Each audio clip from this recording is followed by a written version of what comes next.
บายดีน้องชื่อว่าท้าวสุริวงศ์เป็นนักศึกษาการแพทย์ปีหนึ่งมื้อนี้ก็จะมาสาธิตเกี่ยวกับการบาดแผล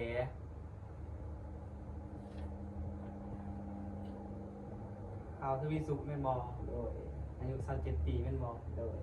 มาจากบ้านใดเด้ มาจากปากสลังไทย เมือง ปากที่ แข่งธรรม จังหวั ศา ด สตร์ โดย สาเหตุที่มา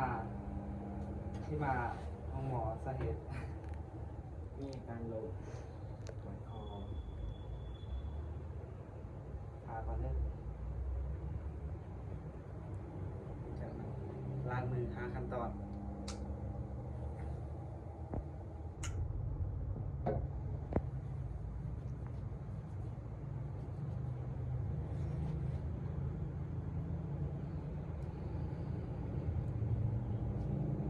หลังจากนั้นเอามาใส่ถุงมือใส่ถุงมือกับใส่ผ้าอัดปากก่อน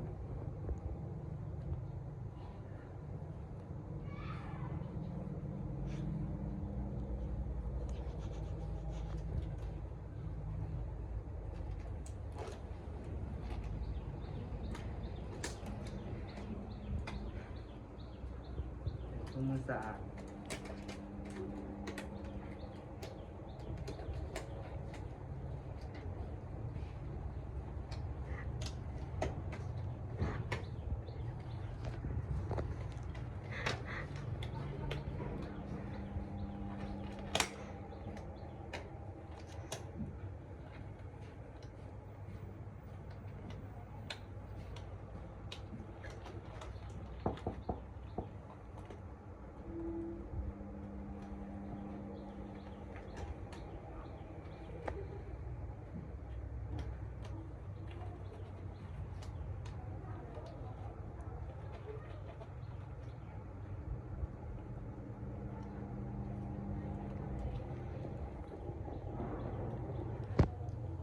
จุดประสงค์ที่เราทานบาดแผลเพื่อว่าให้เลือดออกและว่าให้แผลติดเชื้อ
อัน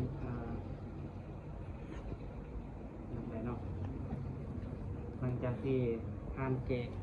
หรือดึงออก อันนี้นำผู้ให้ดื่มน้ำและกินยาตามหมอสั่ง โดย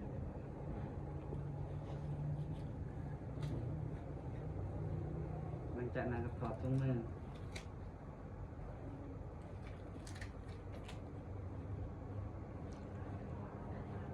หลังจากนั้นก็ล้างมือหาขั้นตอนหลังจากนั้นก็ถอดแมสขอบใจอาจารย์